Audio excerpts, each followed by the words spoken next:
people, that's gaining traction, that people are playing with. And I think that when I look at an Orbcom or anybody in this space that is in the legacy world of legacy technology, they're going to have to develop technologies to deploy to protect their existing infrastructure and find ways that as that infrastructure starts to regress or starts to get depleted, right? It starts to leak. They start to have churn, that they're turning into their own devices that are beacon-based or whatever it may be. Because it's going to go that direction. They'll still have their devices, but those devices might just be thought of as an LTE modem on top of the truck that is there to, with a BLE receiver, to communicate with the BLE devices all over the cargo, right? So when, I guess in closing, when you ask me what do I think about Orbcom, I would say what I just told you applies to them and any other legacy player in the business. There is a lot of change afoot coming right now with technology in this space. In the next 36 months, things are going to dramatically change in the way freight is instrumented, the way things happen, what's going on. I've seen it. I'm involved in it now today. And there are going to be big boys in the industry who rotate and do really well, and there's going to be other guys who don't, and it could be very difficult for them.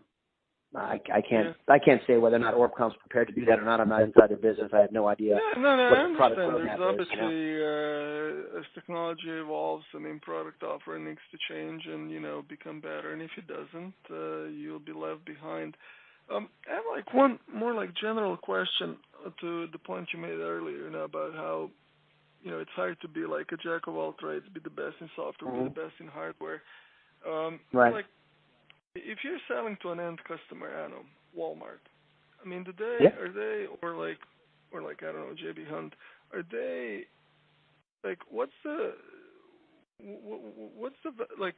would they prefer to have a one-stop shop where they just say, okay, listen, you will provide the end solution to me, or do you think that they actually have the willingness to source the hardware, source the software, and then integrate it by themselves or with the help of a third party? No, it's a good question. It's a difficult one. I'm not going to give you a black and white answer, but I'll try to give you a concise answer as possible. JB Hunt and Walmart, obviously big players. I've worked with both of them. None of them goes single source in terms of they always have, I know Walmart has multiple players that service them with regard to trailer tracking. It's just that somebody has the lion's share of their business. They always have another source, number one.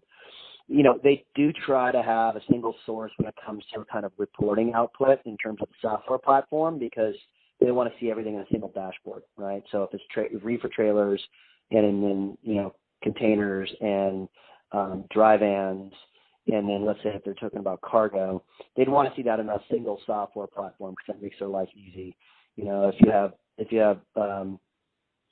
you have an in-cab solution that they're using from PeopleNet, which is part of Trimble, and then you have a trailer tracking solution that's coming from Skybits, you've got two software platforms. That's very difficult for the dispatch guys to deal with, right?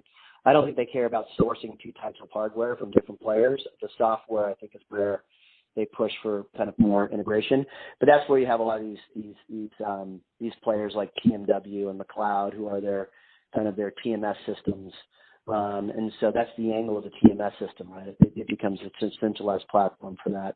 I think, in theory, it's nice to say that you could be the single source for all M2M and IoT solutions. I think that's the same line that you've heard from every single wireless provider when they talk about that sort of stuff. And I think to some degree, in certain instances, it makes sense, right? If you're going to do your home bundle at home, you're going to go to Verizon Fios or whomever, and you get your phone and internet and TV all together. On the business side, they might buy, they might think about it if the product is good.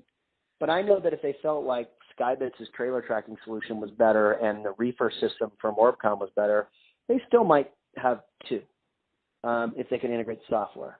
Now, in my opinion, if Orbcom can effectively provide both the hardware for all of for those two solutions, for example, and then add on cargo, and provide a state-of-the-art software platform that's hardware agnostic that allows them to sit on top of not only their devices, but other devices that can be plugged in, that's how you win the market.